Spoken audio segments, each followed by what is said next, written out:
Sabedoria de Salomão, capítulo 18.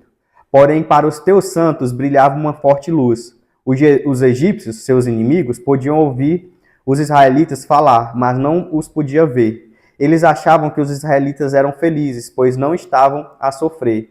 Então os egípcios ficaram agradecidos aos israelitas por não se vingarem deles, e ainda pediram desculpas por os terem perseguido.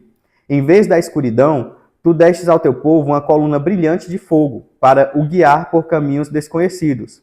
Essa coluna era como um sol que não queima, e acompanhou o teu povo na sua maravilhosa caminhada. Os seus inimigos mereciam ficar sem luz e ser prisioneiros da escuridão, pois fizeram prisioneiros os teus filhos, por meio dos quais a luz eterna da lei seria dada ao mundo.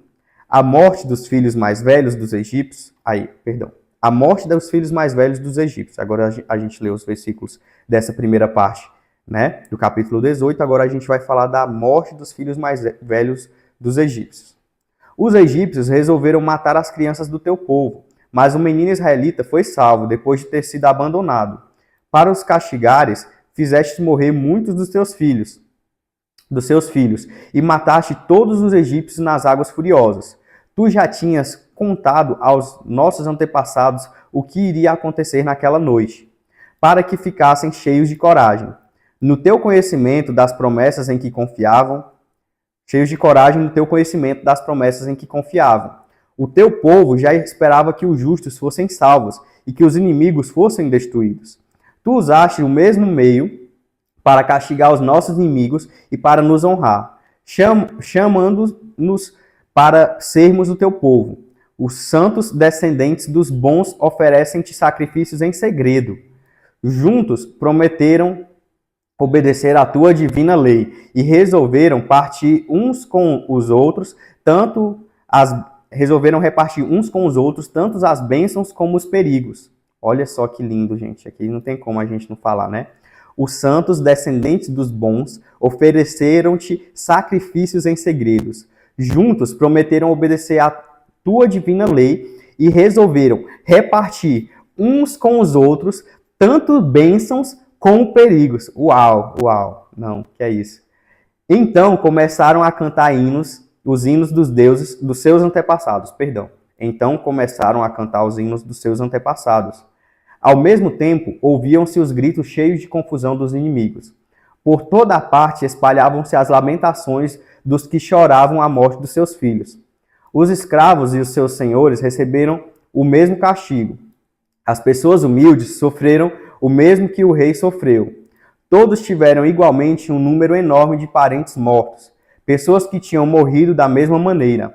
Não havia muitas pessoas vivas para enterrarem os mortos, pois no instante morreram os seus filhos queridos. Por causa das suas magias, os egípcios ainda não acreditavam. Mas quando seus filhos mais velhos foram mortos, tiveram de reconhecer que o teu povo era filho de Deus. Já era quase meia-noite, e por toda a parte havia um silêncio completo. Então a tua palavra poderosa, vinda do teu trono no céu, desceu como um soldado sem piedade, levando como espada afiada a tua ordem, e que não podia ser desobedecida. Foi para um país que estava condenado a ser destruído. Erguendo-se, espalhou a morte por toda a parte, tocava o céu e atingia a terra. De repente, visões terríveis e pesadelos castigaram os egípcios. Terrores que eles nunca tinham imaginado perseguiram-os. Quase mortos, eles caíram por toda a parte e mostravam por que razão estavam a morrer. Pois os pesadelos que os tinham feito sofrer tinham sido um aviso, a fim de que não morressem sem saber por que estavam a sofrer. Pesado, né, pessoal? A epidemia no deserto. A provação da morte atingiu também o teu povo.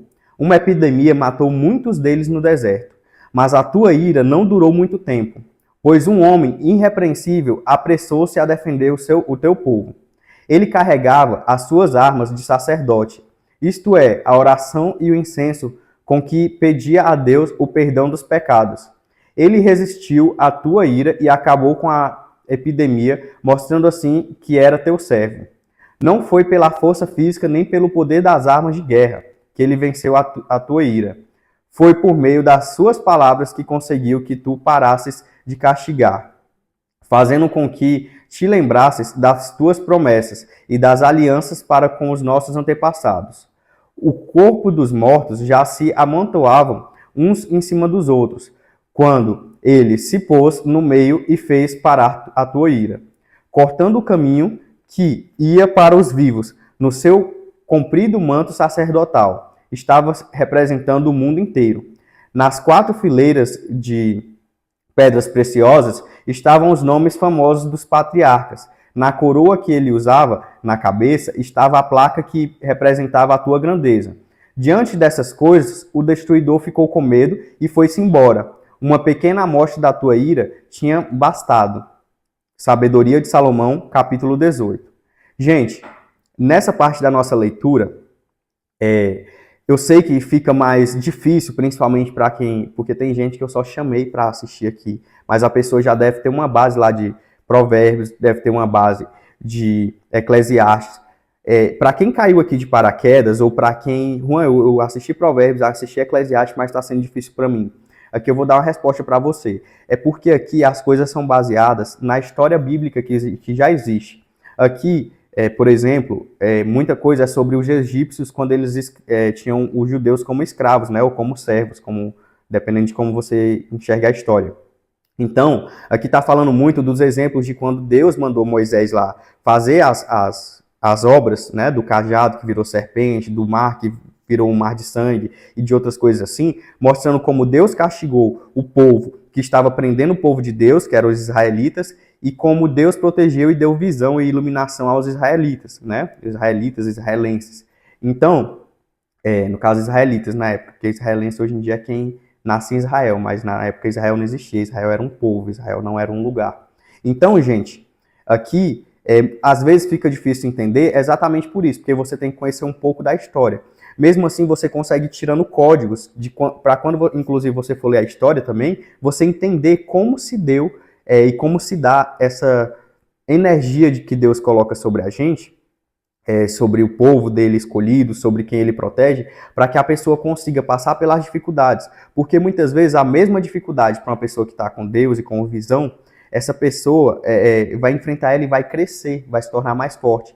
Para outra pessoa pode ser que essa dificuldade seja o fim, seja a morte. Aqui no final, que é onde eu quero conversar mais com vocês, ele começa a dizer de quando Deus, pelo que eu entendi, eu vou pegar aqui essa palavra e vou meditar com vocês, Deus começou a castigar inclusive o povo de Israel, porque o povo de Israel pecou. Vocês lembram que quando o povo de Israel saiu lá, eu acredito que seja essa parte, vou já confirmar, mas quando eles saíram, eles foram adorar até o burro de ouro e outras coisas lá que eles criaram, então Deus castigou até o povo. Mas pelo que eu entendi aqui, ele está falando de Moisés, que voltou e disse, Deus, perdoa teu povo, lembra da nossa promessa. E Deus deu uma nova chance ao povo, mostrou uma nova visão. Isso aqui tudo, pessoal, está hermeticamente codificado. Você tem que pedir visão e sabedoria a Deus para você entender. Mesmo para mim, alguns pontos são difíceis, outros eu entendo. E já coloco, assim, aplicando e entendendo aquilo na minha vida, mas cabe um estudo vitalício. Isso aqui é para a vida, a gente buscando esses desbloqueios, esse entendimento da palavra. Porque isso aqui é o que eu vou deixar para os meus filhos, ou para os descendentes, para quem for tocado pela palavra. Mas a gente pode ir aqui, ó, vamos voltar aqui na parte que eu estou dizendo que é bem importante. Não foi pela força física, antes. A epidemia no deserto, né? Pronto, eu vou pegar essa parte aqui e eu vou colocar num estudioso hermético para facilitar aqui, para não demorar e eu ter que ficar lendo e relendo, que ele vai comentar para a gente essa parte, tá bom? Comentar com a visão, com essa visão hermética que eu quero falar para vocês. Ó, esse trecho é uma passagem. Então, qual é o trecho que eu estou lendo? Que eu vou, comentar aqui. É Sabedoria de Salomão, capítulo 18, versículo 20 a 25. Isso aqui é muito importante. Vamos entender aqui, ó. É o momento que ele vai falar sobre essa epidemia no deserto. Porque aí eu vou ler aqui rapidamente e em seguida a gente vai para o estudo que eu tenho que fazer com vocês. Ó, a provação da morte atingiu também o teu povo, ou seja, não foi só os egípcios, mas o povo de Deus foi provado pela morte. Uma epidemia matou muitos deles no deserto. mas a tua ira não durou muito tempo, pois um homem irrepreensível apressou-se a defender o teu povo. Ou seja, o povo também errava, gente. O povo também pecava, assim como na nossa sociedade. Nossos irmãos pecam, a gente peca. Mas o ponto foi que tinha um homem de Deus que tomou a frente, né? Ele carregava as suas armas de sacerdote, isto é, a oração e o incenso com que pedia a Deus o perdão dos pecados. Então, ao poder da oração, ele orava. Orar é isso aqui, ó, a gente falar com Deus. Claro que eu estou lendo, mas orar é a gente falar com Deus, pedir o esclarecimento, tentar entender o que está acontecendo. Ele resistiu à tua ira e acabou com a epidemia, mostrando assim que era teu servo. Não foi pela força física, nem pelo poder das armas de guerra que ele venceu a tua ira. Não foi batendo de frente, não foi reclamando, não. Foi por meio das suas palavras que conseguiu que tu parasse de castigar, fazendo com que te lembrasse das suas promessas e das alianças para com os nossos antepassados. Aqui, gente, está hermeticamente fechado. Mas, ó, Moisés tirou o povo do deserto. Isso aqui tem como ler de várias formas. Eu vou ler de uma das formas para vocês. Não é porque eu não estou enxergando as outras. É porque eu vou entregar uma das formas que eu acho que é a que cabe aqui por um momento. Moisés tirou o povo do deserto e no meio do caminho, muito do povo que já não tinha fé mesmo, já era escravo, já era... Lembra, esse povo aqui vivia escravo de Faraó. Foi Moisés que foi lá com a ordem de Deus para te dizer, gente, vamos sair aqui, vamos passar por uma tribulação no deserto, passar por dificuldades, mas a gente vai chegar na terra prometida. Então Moisés tirou o povo do deserto e ele era um homem iluminado por Deus. Mas o povo em si não tinha essa energia. O povo era o povo de Deus, mas o povo em si não estava com aquela energia de visão, entende? Ele precisava do guia, de alguém para liderar. Beleza. Então, com o tempo, as gerações desse povo se conturbou mais ainda. O povo se esqueceu da promessa de Deus, né? Então ele fala, foi por meio das suas palavras que conseguiu que tu parasse de castigar, fazendo com que te lembrasse das suas promessas e da aliança para com os nossos antepassados. Ou seja, Moisés não só falou com Deus, mas Moisés, aqui vem a parte hermética. E aqui eu estou entregando, gente, eu espero que ninguém fique zangado comigo. Mas, ó, Moisés teve que lembrar ao povo da promessa que ele tinha com Deus. Entende? O povo se esqueceu da promessa em algum grau. Por isso vem os males.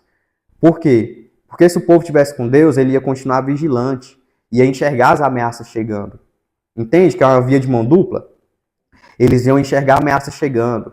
Se era doença, eles iam perceber o que causava a doença e ia se preparar. Se era, enfim, pragas, ia perceber de onde vem a praga e ia se preparar. Mas como o povo, tanto pela falta de fé quanto pelas gerações, foi perdendo isso, os males começaram a assolar, a apertar aquele povo, porque o povo não estava preparado para os males. E aí, Moisés, aqui eu vou entender que foi Moisés. Se eu estiver fazendo alguma leitura errada, peço que você comente, você que tem mais conhecimento, mas é Moisés, tá? Já já a gente vai ler lá embaixo o comentário gerado por estudiosos, e a gente vai ver que foi Moisés. Então, ó, Moisés lembrou a Deus, mas também ao povo, eu garanto para vocês, fazendo com que te lembrasses das tuas promessas e das alianças para com os nossos antepassados. Os corpos dos mortos já se amontoavam uns por cima dos outros, quando ele se pôs em meio e fez parar a tua ira, cortando o caminho que ia para os vivos. No seu comprido manto sacerdotal estava representado o mundo inteiro. Nas 4 fileiras de pedras preciosas estavam os nomes famosos dos patriarcas. Na coroa que ele usava na cabeça estava a placa que representava a tua grandeza. Diante dessas coisas, o destruidor ficou com medo e foi-se embora. Uma pequena amostra da tua ira tinha bastado. Uau! Gente, aqui está muito codificado, eu não vou ficar entrando nisso aqui, porque quem merece entender vai ter um desbloqueio e vai continuar buscando. Se você não continuar buscando, não adianta. Eu sei que você está me assistindo exatamente para você encontrar, mas, gente, é uma busca. Busque. Aqui está me revelando muita coisa essas palavras. Espero que para você também. Aí vamos lá aos comentários agora. Esse trecho é uma passagem poética e reverente que exalta a intercessão de um sacerdote. Provavelmente Arão. Ó, então eu errei, provavelmente. Era Arão, né? Talvez não fosse mais Moisés. Talvez nessa parte Moisés já tinha morrido ou não era mais o sacerdote. Apesar de que eu falei desde o começo, né? Que o sacerdote aqui eu não tinha certeza de qual é exatamente porque ele não deu o nome. E quem levou o povo para o deserto foi Moisés, mas foi outra pessoa que chegou na outra ponta. Então, beleza, que com suas ações sagradas interrompe a ira divina durante uma epidemia. A linguagem já é bela e impactante, mas possa entregar versões otimizadas para diferentes estilos e propósitos. Então, opa, eu coloquei aqui a interpretação errada. Vamos lá, gente, que aqui tem muito, muito mesmo para a gente aprender. Beleza, vamos lá. Então, ó, aqui eu vou adotar a visão de diferentes filósofos, como eles entenderiam isso aqui, tá? Então, ó, esse trecho é parte de uma reflexão sapiencial escrita provavelmente em Alexandria por volta do século I a.C., que é lá da Bíblia. Então, o texto lembra que mesmo em tempos de crise, morte ou juízo, a justiça, a intercessão e a fidelidade têm poder transformador. Ele nos convida a valorizar a espiritualidade que age em silêncio, com compaixão e persistência, e nos chama a lembrar que a aliança divina é mais forte que o castigo. Beleza. Agora, o sacerdote aqui é um arquétipo do mago sacerdote, aquele que domina os segredos do mundo visível e invisível. As armas que ele carrega, oração e incenso, são elementos ritualísticos típicos do ofício mágico sacerdotal, a palavra que eleva, o aroma que conecta mundos. Ele age como Hermes cristão judaico, meditando entre o céu e a terra. A descrição do manto sacerdotal é riquíssima em símbolos herméticos. Por exemplo, o mundo inteiro, representado em sua veste, sugere a ideia de que o verdadeiro sacerdote é microcosmo do macrocosmo. Aqui eu vou ler e vou torcer para vocês estudar isso aqui a fundo, porque é isso, gente. Eu estou aqui estudando, estou passando para vocês, estou interpretando, mas muita coisa aqui é muito profunda para a gente soltar só em um vídeo, tá? As pedras preciosas, com os nomes dos patriarcas, ecoam a tradição das esferas celestes e os poderes das constelações, canalizando a ancestralidade como força mágica. A coroa com a placa da grandeza de Deus lembra o conceito de nome inefable, o nome sagrado que contém a essência divina e diante do qual até as forças destrutivas recuam. Explicando para um leigo curioso. Imagine um mago vestindo roupas que simbolizam todo o universo, invocando forças com palavras antigas e cheiros sagrados. Ele não usa armas, mas usa o poder da conexão com o divino para afastar o mal. O texto nos mostra que há forças invisíveis que se movem com rituais, símbolos e intenções puras. Pronto, é isso. Por mais que eu saiba que aqui tá ficando complicado, né? Quanto mais eu vou aprofundando aqui nesse tema, vai complicando. Mas, gente, é isso mesmo. Na época, o cara que estava guiando, no caso aqui Arão ou Moisés, cada um exerceu isso em algum momento. Era o guia do povo. O que a gente está estudando aqui é para ser o guia. Só que quando a gente chega num capítulo desse, quem não quer ser guia ou quem não quer ir até esse nível de entender, se conectar com o divino, vai ter complicações mesmo, porque isso aqui é um estudo muito profundo. Eu vou ler aqui mais um texto que faz um ponto de vista disso que a gente está falando. E vai sempre complicar, não vai ficar facilitando não, né? Esse trecho descreve a atuação do filósofo interior, o alquimista da alma. A praga simboliza o nigredo, a fase da morte, da decomposição, que precede a transformação. O sacerdote entra como um mediador na hora mais sombria. Atravessa o campo dos mortos para deter a morte com sua pureza espiritual. Seu manto, suas pedras e sua coroa são imagem das 3 grandes obras alquímicas. O manto com o mundo é o corpo transformado, que contém os 4 elementos, ou seja, é a visão integrada do cara. Ele já está enxergando por que as coisas são como são, quais são os problemas daquele povo, entende? Ele está conectado com o divino, ele está falando com Deus entendendo. Pô, isso aqui está acontecendo por causa disso. Então ele se coloca entre Deus, que no caso é esse conhecimento, e entre a maldade que está acontecendo com o povo, e ele vai usar esse poder divino para ajudar o povo. Eu estou falando chovendo no molhado, mas se você entender o que eu estou dizendo, isso aqui te desbloqueia em vários pontos, gente. Eu espero que esteja fazendo sentido. As pedras preciosas representam os metais transmutados da alma. A sabedoria dos antepassados cristalizada em virtude. Ou seja, é isso que a gente está fazendo agora. A gente está estudando a Bíblia, a sabedoria dos antepassados. A gente está trazendo esse conhecimento para o agora.